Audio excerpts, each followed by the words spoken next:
వి gold trusted gold buyers మీరు తాకట్టు పెట్టిన బంగారాన్ని విడిపించి ఈ రోజు ఉన్న మార్కెట్ ధరకు కొనబడను.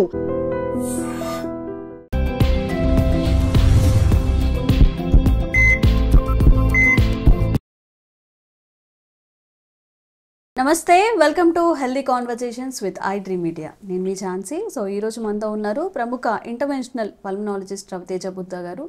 సో క్యాన్సర్స్ అని మాట్లాడుకున్నప్పుడు లంగ్ క్యాన్సర్స్ అనేవి రీసెంట్ టైమ్స్లో చాలా ఎక్కువగా వస్తున్నాయి. మరి వీటి సిమ్టమ్స్ ఎలా ఉంటాయి, వచ్చినప్పుడు ఎలా మనం డీల్ చేసుకోవాలి, ఈ విషయం గురించి మాట్లాడదాం.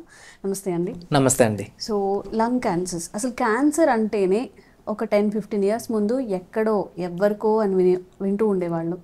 ఇప్పుడు ఎంత ఫ్రీక్వెంట్ అయిపోయిందంటే షుగర్ బీపీ ఎలా వస్తున్నాయో నంబర్ ఆఫ్ క్యాన్సర్స్, అంటే బాడీలో క్యాన్సర్ అని పాడట్టు ఉండట్లేదు. సో ఈ లంగ్ క్యాన్సర్ విషయానికి వస్తే అసలు మనం ఏదైనా సిమ్టమ్స్ని ముందుగా గమనించి జాగ్రత్త పడగలమా? ఎలా ఉంటాయి సిమ్టమ్స్ అనేవి? ఫస్ట్ అనేది లంగ్ క్యాన్సర్ అనేది మోస్ట్ కామన్ క్యాన్సర్స్. అన్ని క్యాన్సర్స్లో కానీ లంగ్ క్యాన్సర్ క్వైట్ కామన్ అండి. అండ్ డెత్స్ కూడా లంగ్ క్యాన్సర్స్ వల్ల ఎక్కువ ఉంటాయి. అవును. సో ఫస్ట్లో దాని మెయిన్ రీజన్స్ వచ్చేసి స్మోకింగ్. మెయిన్ అసలు లంగ్ క్యాన్సర్ మెయిన్ ఒకటి స్మోకింగ్ ఒకటి. Direct either first hand smoking are second hand smoking. అంటే సెకండ్ హ్యాండ్ స్మోకింగ్ అంటే ఎవరైనా ఎక్కువ స్మోక్ చేసి పక్కన ఎవరైతే ఉన్నారో సో సెకండ్ హ్యాండ్ స్మోకింగ్ వాళ్ళు కూడా ఇన్హేల్ చేస్తారు కాబట్టి దానివల్ల కూడా వచ్చే ఛాన్సెస్ ఉంటాయి. ఇంకొకటి ఏంటి, ఎయిర్ పొల్యూషన్ ఒకటి. తర్వాత కెమికల్ ఎక్స్పోజర్, ఆర్సెనిక్ అవన్నీ ఉంటాయి. సో వాటికి ఎక్స్పోజర్ వల్ల, లేదంటే కొంతమంది ఫ్యాక్టరీస్లో పనిచేస్తారు, లైక్ మన కోల్ ఫ్యాక్టరీస్ అట్లాంటివి. అవి ప్రాపర్ ప్రికాషన్స్ లేకుండా, లేదంటే కోల్ వర్కర్స్ ఉంటారు కింద ఆల్మోస్ట్ ఒక 12 hours 10 hours అలా కిందే ఉంటారు. అంటే అక్కడ ప్రాపర్ వెంటిలేషన్ ఉండదు. ఆ వెంటిలేషన్ లేకపోవడం వల్ల ఏంటంటే వాళ్ళు ఇన్హేల్ చేస్తూ ఉంటారు కోల్డ్ డస్ట్. ఆ కోల్డ్ డస్ట్ ఇన్హేల్ అవటం వల్ల ఏంటంటే ఆ లంగ్స్లో డిపాజిట్ అయ్యి క్యాన్సర్గా ఫామ్ అయ్యే ఛాన్స్ ఉంటుంది. ఇంకొకటి ఏంటంటే వేరియస్ హార్మ్ఫుల్ గ్యాసెస్ ఉంటాయి అన్నమాట, లైక్ రేడాన్ అంటాం. రేడాన్ ఎక్స్పోజర్ వల్ల కూడా ఈ లంగ్ క్యాన్సర్స్ వచ్చే ఛాన్స్ ఉంటుంది. ఈ రేడాన్ ఎలాగ వస్తుంది అంటే యురేనియం ఒక బై ప్రోడక్ట్ అనమాట. ఎక్కడైతే యురేనియం అవన్నీ ఎక్కడ లైక్ సాయిల్ ఎక్కడ డిపాజిట్ అయ్యి సో ఆ గ్యాస్ ఇన్హలేషన్ వల్ల వస్తుంది. ఈ మోస్ట్లీ కామన్లీ ఎలా వస్తాయంటే మన హౌసెస్లో ఎక్కడైతే ప్రాపర్ ఫ్లోరింగ్ లేదో, లేదంటే ప్రాపర్ క్రాక్స్ ఉంటాయి కదా, ఆ క్రాక్స్లోంచి లీక్స్ రావటం కానీ అలాంటి చోట్ల రేడాన్ గ్యాస్ రావటం వల్ల ఇంట్లోకి అవి ఇన్హేల్ చేస్తూ ఉంటాం అనమాట రెగ్యులర్గా. సో దానివల్ల మనకు తెలియకుండానే ఏదైతే ఈ యురేనియం ఈ రేడాన్ గ్యాస్కి ఎక్స్పోజ్ అవుతామో సో దానివల్ల కూడా మనకు తెలియకుండానే లంగ్ క్యాన్సర్ వచ్చే ఛాన్సెస్ ఎక్కువ ఉంటుంది. నేను ఒక చిన్న వీడియో చూశాను యూట్యూబ్లో ఇన్స్టాగ్రామ్. ఒక బాక్స్లో సమ్ వైట్గా ఉన్న కాటన్ వైట్గానే ఉంటుంది, లైక్ పెట్టేసి స్మోక్ అందులోకి పంపించిన మొత్తం బ్లాక్ అయిపోతుంది. అవును, ఇదే విధంగా మన బాడీలో కూడా జరుగుతుందా? జరిగిద్దండి డెఫినెట్గా. ఎందుకంటే మనకి ఇన్హేల్ చేసినప్పుడు కోల్డ్ టార్ అనేది మన లంగ్స్లో డిపాజిట్ అవుతుంది అనమాట. ఏదైతే స్మోకింగ్ చేస్తామంటే అందులో చాలా కెమికల్స్ ఉంటాయి. టొబాకోతో పాటు చాలా కెమికల్స్ ఉంటాయి. ఆ కెమికల్స్ అన్ని ఇన్హేల్ చేసినప్పుడు, స్మోకింగ్ చేసినప్పుడు ఇన్హేల్ చేసినప్పుడు అవన్నీ కోల్డ్ టార్గా ఫామ్ అయ్యి మన లంగ్స్లో డిపాజిట్ అయ్యే ఛాన్స్ అవుతుంది అనమాట. సో ఇది కాకుండా ఏంటంటే ఈ మధ్య అందరూ సేఫ్ అని చెప్పి ఈ వేప్స్ వాడుతున్నారు. అది కూడా సేఫ్ కాదు. సో స్మోకింగ్ ఆల్టర్నేటివ్గా వేప్స్ వాడుతున్నారు. సో దానివల్ల కూడా లంగ్ క్యాన్సర్స్ వచ్చే ఛాన్సెస్ ఎక్కువ ఉంటుంది అనమాట. మీరు చెప్పారు first hand smoking, second hand smoking అని. ఇప్పుడు ఒకవేళ ఇంట్లో వాళ్ళ హస్బెండ్ ఎక్కువగా స్మోక్ చేస్తూ ఉండొచ్చు, మేబీ వర్క్ ఫ్రమ్ హోమ్స్ ఉన్నాయి కాబట్టి, అంటే యంగ్ జనరేషన్ గురించి మాట్లాడుకుందాం. ఆ ఎఫెక్ట్ పిల్లల మీద కానీ వైఫ్ మీద కానీ ఉంటుందా? ఎవరికైనా లంగ్ క్యాన్సర్ ఉంటుంది, డెఫినెట్గా ఉంటుంది. ఎస్పెషల్లీ స్మోకింగ్ చేసినప్పుడు ఏంటంటే ప్యాసివ్ స్మోకింగ్ అంటే వైఫ్ ఉన్నారు వాళ్ళు 24 ఆల్మోస్ట్ ఎక్కువసేపు హస్బెండ్తో పాటు ఉంటారు కాబట్టి వాళ్ళు ఇన్హేల్ చేస్తారు, వాళ్ళకి వచ్చే ఛాన్స్ ఉంటుంది. ఇది కాకుండా ఏంటంటే సపోజ్ ఎవరైతే ప్రెగ్నెంట్ ఉమెన్ ఉన్నారు సపోజ్, సో ఇంట్లో ఎవరో ఒకరు స్మోక్ చేస్తూ ఉంటారు, అది ఇన్హేల్ చేయడం ఏంటంటే బేబీ గ్రోత్ రిటార్డ్ అయింది అనమాట. సో దీనివల్ల ఏంటంటే ఎఫెక్ట్ బేబీ మీద కూడా పడే ఛాన్సెస్ ఉంటాయి స్మోకింగ్, ప్యాసివ్ స్మోకింగ్ వల్ల. సో నార్మల్గా పెరగాల్సింది గ్రోత్ సరిగ్గా ఉండదు అనమాట, తక్కువగా ఉంటుంది అనమాట. గ్రోత్ రిటార్డేషన్ అంటాం అనమాట. సో అది కూడా ఉంటుంది. ఏదైనా మనకి సిమ్టమ్స్ కనిపిస్తాయా, ఏదైనా డౌట్ లాంటిది కానీ? లంగ్ క్యాన్సర్ వచ్చిందని మనం ఎలా తెలుసుకోవాలి? సో యాక్చువల్లీ లంగ్ క్యాన్సర్స్లో చాలా టైప్స్ ఉంటాయండి. ఒకటి బినైన్, ఒకటి మ్యాలిగ్నెంట్. ఓకే. ఈ బినైన్ ఏంటంటే అంత డేంజరస్ కాదు, benign conditions. So early from the early start లేదు, నార్మల్గా ఏ క్యాన్సర్స్ అన్న 2 టైప్స్ ఉంటాయి, benign cancers, malignant cancers. Malignant cancers ఎక్కువ డేంజరస్ అనమాట, బినైన్ క్యాన్సర్స్ అనేది తక్కువ డేంజరస్. బినైన్ క్యాన్సర్స్ ఏంటంటే సైజ్ పట్టు ఉంటుంది. సపోజ్ చిన్న నాడ్యూల్స్ ఉన్నాయి, సపోజ్ లెస్ దాన్ 3 mm కానీ అట్లా ఉందంటే కనుక ఆ బినైన్ నాడ్యూల్స్ ఏంటంటే మ్యాలిగ్నెంట్గా టర్న్ అయ్యే ఛాన్సెస్ ఉంటుంది. ఎప్పుడు స్మోకింగ్ చేస్తా, లేదంటే ఎప్పుడైతే ఈ రిస్క్ ఫ్యాక్టర్స్కి ఎక్స్పోజ్ అవుతూ ఉంటారో ఆ బినైన్ని మ్యాలిగ్నెంట్గా టర్న్ అయ్యే ఛాన్స్ ఉంటుంది. సో ఎవరికైతే ఆ బినైన్, మనం పల్మనాలజీ టర్మ్లో ఏమంటారంటే సాలిటరీ పల్మనరీ నాడ్యూల్ అంటాం అనమాట. అంటే చిన్న చిన్న నాడ్యూల్స్ లాగా ఎప్పుడైతే ఉందో దాన్ని ఒక సైజ్ వరకు చూడాలి మనం. ఒకవేళ అది ఎవ్రీ ఇయర్లో లేదంటే ఎవ్రీ 6 monthsకి స్కానింగ్ చేస్తూ ఉంటే సైజ్ పెరుగుతూ ఉంటే కనుక అప్పుడు దాన్ని బయాప్సీ తీస్తాం. ఒకవేళ లేదు సైజ్ పెరగట్లేదంటే దాన్ని వదిలేసి దాన్ని రిపీటెడ్ ఫాలోఅప్స్ అనమాట, 6 months, ఎవ్రీ 6 monthsకి, ఎవ్రీ 1 yearకి అలాగా ఫాలోఅప్ చేస్తూ ఉంటాం. సో ఇది బినైన్. మ్యాలిగ్నెంట్ వచ్చేటప్పుడు కూడా దాంట్లో కూడా చాలా టైప్స్ ఆఫ్ క్యాన్సర్స్ ఉంటాయి. So small cell, non small cell. So దీంట్లో ఏంటంటే ఒకటి ఈ మ్యాలిగ్నెన్సీస్ ఏంటంటే ఒకటి స్మోకింగ్ వల్ల వచ్చే ఛాన్సెస్ ఉంటుంది, ఇంకొంతమంది నాన్ స్మోకర్స్లో కూడా వచ్చే ఛాన్స్ ఉంటుంది.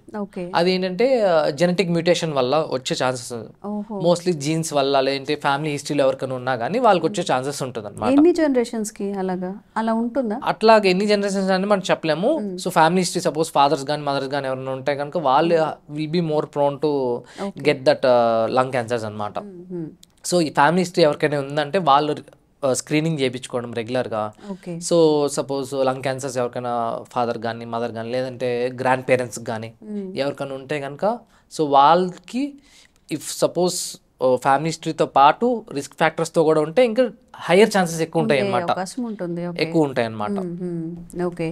సో సిమ్టమ్స్ చూసాం మనం. ఇప్పుడు ఎవరైనా కానీ అపార్ట్ ఫ్రమ్ స్మోకింగ్ తీసేస్తే ఇంకెలాంటి ఛాన్సెస్ ఉంటాయి వీళ్ళకి ఇది రావడానికి? ఇప్పుడు 2 కండిషన్స్, జెనెటికల్గా లేదా స్మోకింగ్తో లేదా సెకండ్ హ్యాండ్ స్మోకింగ్, ఇంకేమైనా ఉంటాయా? ఇప్పుడు మనం అవాయిడ్ చేయాలి, క్యాన్సర్ రాకుండా ఉండాలి అంటే ఎలాంటి జాగ్రత్తలు తీసుకోవాలి?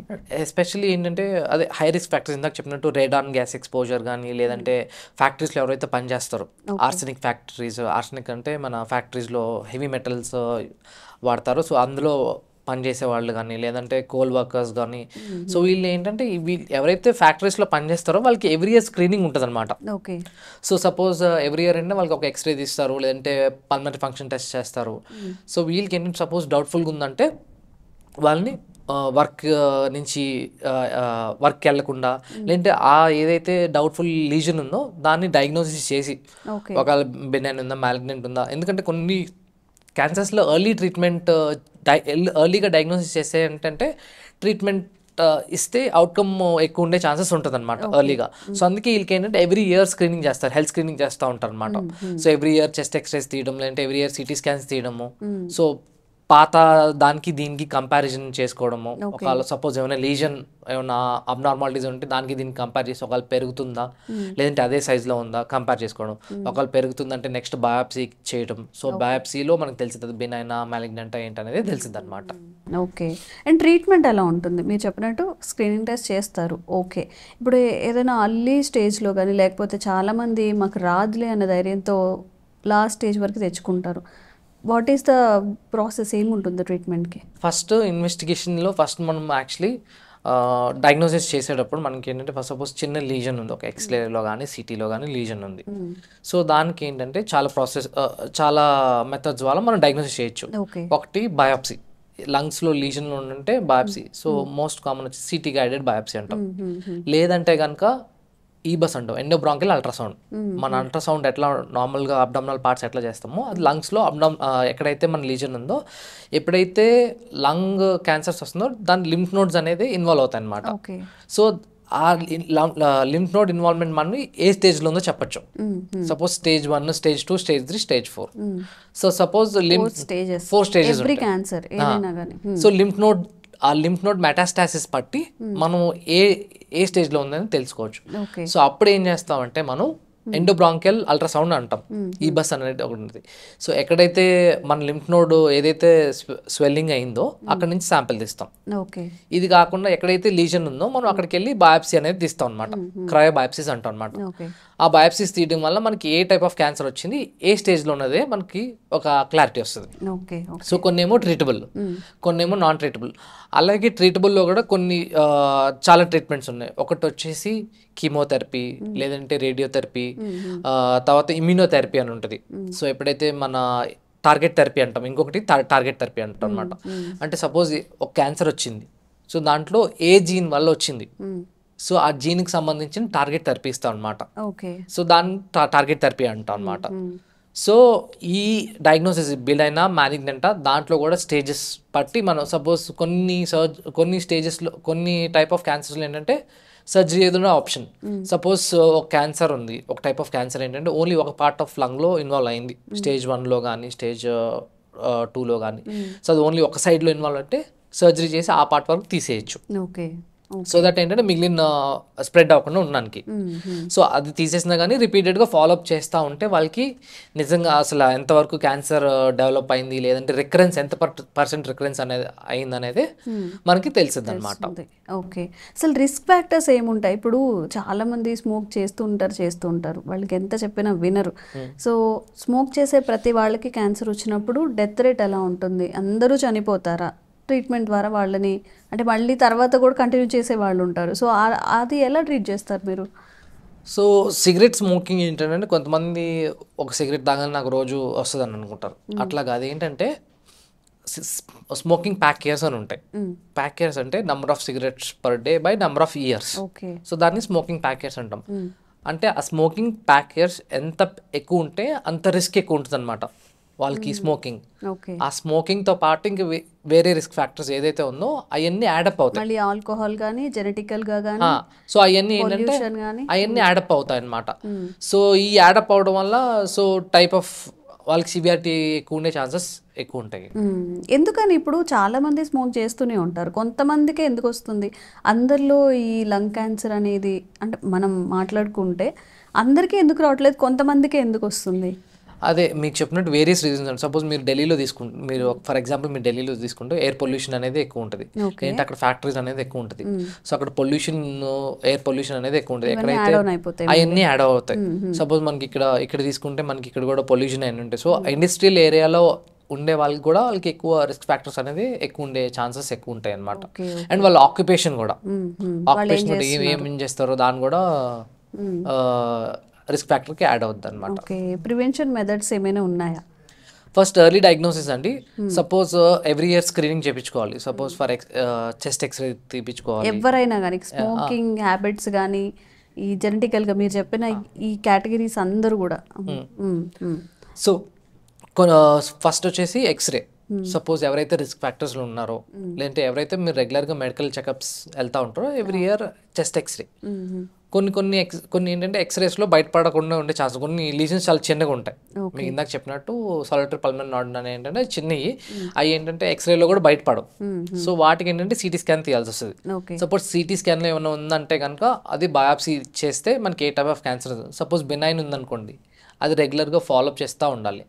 ఇది కాకుండా ఏంటంటే పల్మనరీ ఫంక్షన్ టెస్ట్, ఎవరికైతే డయాగ్నోస్ ఉందో, ఎవరికైతే పల్మనరీ చెస్ట్ ఎక్స్రేలు అబ్నార్మల్ ఉంటే వాళ్ళకి పిఎఫ్టీ చేస్తాం. వాళ్ళ లంగ్ కెపాసిటీ ఎలా ఉంది, పెరిగిందా లేదంటే తగ్గిందా, సీక్వెన్స్గా ఎట్లా ఉందో చూసుకోవాలి. సో సిటీ స్కాన్ అయిన తర్వాత ఇలాగ మనం రెగ్యులర్గా చెస్ట్ ఎక్స్రే, పిఎఫ్టీ, తర్వాత సిటీ స్కాన్ అవి చేసుకుంటే మనకి ఏమైనా లీజన్ ఉందా లేదా అనేది తెలిసిద్ది అనమాట. ఓకే, ఇప్పుడు మనం కంపేర్ చేస్తే లంగ్ క్యాన్సర్ అనేది విమెన్తో పోలిస్తే మెన్లో ఎక్కువ వస్తుందా, విమెన్కి తక్కువ వస్తుందా? అలాగేం లేదు. ఇన్సిడెన్స్ మెన్ ఫీమేల్స్లో కూడా రావచ్చు, మెన్స్లో రావచ్చు. కానీ ఇన్సిడెన్స్ ఏంటంటే మెన్స్లోనే ఎక్కువ ఉంటుంది. ఓకే, కానీ అలాగని చెప్పి ఓన్లీ లంగ్ క్యాన్సర్స్ ఓన్లీ మేల్స్లో రావాలని లేదు. ఫీమేల్స్లో కూడా లంగ్ క్యాన్సర్స్ వచ్చే ఛాన్సెస్ ఉంటుంది అనమాట. ఇప్పుడు నార్మల్గా ఎన్ని కేసెస్, ఇప్పుడు 100 కేసెస్ తీసుకుంటే అందులో విమెన్ ఎంత? 10 to 20% ఉంటాయి. 10 to 20% వస్తుంది. Okay okay. సో సిమ్టమ్స్ ఎలా ఉంటాయి ఇప్పుడు విమెన్ అండ్ మెన్లో మాట్లాడితే? ముందుగా అల్లిగా డిటెక్షన్ అనేది ఏదైనా ఉంటుందా? సిమ్టమ్స్ తీసుకుంటే లంగ్ క్యాన్సర్ ఒకవేళ వచ్చింది అంటే కనుక మోస్ట్ కామన్ సిమ్టమ్స్ వచ్చేసి కాఫ్ రావడం, రెగ్యులర్గా ప్రొలాంగ్ కాఫ్ రావడము, లేదంటే ఒక 6 weeks ఒక ప్రొలాంగ్ టైం ఒక కొన్ని మంత్స్ వరకు కాఫ్ రావడం, ఇంకొకటి వెయిట్ లాస్, ఇంకొకటి కాఫ్ చేస్తున్న బ్లడ్ రావడం, హిమోప్టైసిస్ అంటాం, తర్వాత వెయిట్ లాస్ ఒకటి, తర్వాత లెథర్జీ అంటే ఎనర్జీ అంతా డ్రైన్ అయిపోవడం కానీ అట్లాగా. ఇంకొకటి ఏంటంటే ఆయాసం. సపోజ్ కొన్ని ట్యూమర్స్ పెద్ద సైజ్ లేదంటే ఫాస్ట్గా గ్రోయింగ్ వాళ్ళకి ఏంటంటే సెంట్రల్ ఎయిర్వే, సపోజ్ మన ట్రెక్యా అవన్నీ అబ్స్ట్రక్ట్ అవుతుంది అనుకోండి. సపోజ్ మనం గాలి తీసుకున్నప్పుడు ట్రెక్యా విండ్ పైప్ ఉంటుంది, ఆ విండ్ పైప్లో కనుక పెద్ద ట్యూమర్ ఉందంటే కనుక గాలి తీసుకోవడం కూడా కష్టం వస్తుంది. సో ఆయాసం ఎక్కువ ఉంటాము. సో లేదంటే పిల్లి కూతులు, కొంతమందికి పిల్లి కూతులు బాగా ఎక్కువ రావడం, ఎందుకంటే ఆ ఎయిర్వే పెద్ద ఏదైతే మెయిన్ ఎయిర్వే ఉంటే అది ట్యూమర్ అబ్స్ట్రక్ట్ అయితే మనకి పిల్లి కూతులు అవన్నీ వచ్చే ఛాన్సెస్ ఉంటుంది అనమాట. సో ఈ సిమ్టమ్స్ ఉంటే జస్ట్ ఒకసారి స్క్రీనింగ్ చెస్ట్ ఎక్స్రే లేదంటే స్క్రీనింగ్ సిటీ స్కాన్ తీపించుకుంటే బెటర్ అనమాట. ఓకే. లేటెస్ట్ ఇన్వెస్టిగేషన్స్ మనకి ఏంటంటే ఇప్పుడు ఏఐ అని అంటున్నాం కదా సార్, ఏఐ అనేది నిజంగా ఈ లంగ్ క్యాన్సర్ కానీ క్యాన్సర్ రిలేటెడ్ ఇష్యూస్లో మెడికల్ పరంగా ఎలా యూజ్ అవుతుందా? డెఫినెట్గా యూస్ అవుతుందండి. ఎందుకంటే మనకి సపోజ్ ఫర్ ఎగ్జాంపుల్ ఇప్పుడు మనకి లీజన్ ఉంది లీజన్ లేదు ఎవరికి, నార్మల్ ఇండివిజువల్ ఉంది, సపోజ్ జెనెటిక్గా అబ్నార్మాలిటీ ఉంది. సో మనకి ఇప్పుడు ఏంటంటే లేటెస్ట్గా లిక్విడ్ బయాప్సీ అని వచ్చింది. లిక్విడ్ బయాప్సీ అంటే మనం బ్లడ్ శాంపిల్ తీసుకుంటాము, ఏమన్నా జీన్ మ్యూటేషన్స్ ఏమన్నా అవుతున్నాయి. సపోజ్ ఫర్ ఎగ్జాంపుల్ కొన్ని క్యాన్సర్స్కి ఈజీఎఫ్ఆర్ జీన్ అని ఉంటుంది lung cancer. So EGFR mutations ఏమైనా అవుతున్నాయా లేదా అనేది మన బ్లడ్ శాంపిల్లో తెలిసిపోతుంది. అది ఎట్లాగా ఏ ద్వారా కనుక్కొనవచ్చు. సో మీకు రానున్న రోజుల్లో లంగ్ క్యాన్సర్ రాబోతుందా లేదా 5 years ముందు కానీ ఒక 1 year ముందు కానీ తెలిసింది. అది ఏంటంటే ఓన్లీ జెనెటిక్గా, ఓన్లీ జెనెటిక్గా ఏమైనా ప్రాబ్లం ఉందా, అది మీ రిస్క్ ఫ్యాక్టర్స్ అయినాయి అంటే కొంచెం కష్టం ఉంటుంది. ఓకే. జెనెటిక్గా వచ్చే లంగ్ క్యాన్సర్స్ వరకు డిటెక్ట్ చేసుకోవచ్చు. ఇప్పుడు మన ఫుడ్ అదే మన హ్యాబిట్స్ స్మోకింగ్ కానీ వీటన్నిటితో వచ్చేది కాదు, కానీ జెనెటికల్గా వచ్చేది కనుక మనం తెలుసుకోవచ్చు. అది స్మోకింగ్ చేసే వాళ్ళు కూడా అదే ఇది స్క్రీనింగ్ ఎవ్రీ ఇయర్ స్క్రీనింగ్ చేయించుకుంటే వాళ్ళు కూడా ఎర్లీ డిటెక్షన్ అయ్యే ఛాన్స్ ఉంటుంది. ఓకే. సో ఎవరైనా కానీ మీరు కనుక ఇంట్లో ఉండి స్మోక్ చేస్తున్నట్లయితే, సార్ చెప్పారు ప్రెగ్నెంట్ విమెన్లో చాలా అంటే బేబీ గ్రోత్ కూడా ఇబ్బంది అయ్యే సిచ్యువేషన్స్ ఉంటుంది. హ్యాబిట్ని మానుకోమని అందరూ చెప్తూ ఉంటారు. మీరు మానలేనప్పుడు అట్లీస్ట్ ఫ్యామిలీ మెంబర్స్కి అయినా అది రాకుండా చూసుకోవడం, ఎవ్రీ ఇయర్ స్క్రీనింగ్ టెస్టులు చేయించుకోవడం, అంటే జస్ట్ ప్రివెన్షన్ అనమాట, ముందుగా తెలుసుకోవడం అనేది చేస్తూ ఉండండి. అండ్ డౌట్ వచ్చినప్పుడు వెంటనే డాక్టర్ని కన్సల్ట్ అయ్యి రిలేటెడ్ ట్రీట్మెంట్ తీసుకోవడానికి ట్రై చేయండి. అండ్ ఇంకా క్యాన్సర్ గురించి అండ్ లంగ్ హెల్త్ గురించి అవేర్నెస్ వీడియోస్ చేస్తూనే ఉంటాము రవితేజ సార్తో. Thank you so much sir. Thank you అండి. One life lesson what medicine has taught you. Whatever you can do without expecting. But I really believe మన positive attitude ఉంటేనే మనం ఏదైనా సాధించగలం. గట్ ని మనం కరెక్ట్ గా డీల్ చేసినట్లయితే అది మనకి పాజిటివ్ హార్మోన్స్ ని రిలీజ్ చేస్తుంది. షుగర్ వచ్చిన వాళ్ళ పరిస్థితి ఏంటి? పొట్ట దగ్గర పెరిగితే దాన్ని ఆండ్రాయిడ్ అంటారు, ఆండ్రాయిడ్ ఫోన్ కదా. అసలు థాట్స్ ఎందుకు వస్తాయి? బ్రెయిన్ డెడ్ అంటే దానికి ప్రపంచం అంతా కూడా కొన్ని నిర్దిష్టమైనటువంటి లక్షణాలు. మానసికంగా ధైర్యంగా ఉంటే క్యాన్సర్ జయించవచ్చు. You are a doctor for a cause sir, అంతే. వాళ్ళకి వచ్చిన ఆదాయం కాకుండా ఫ్రీ సర్వీస్ ఎంతమందికో చేస్తారు.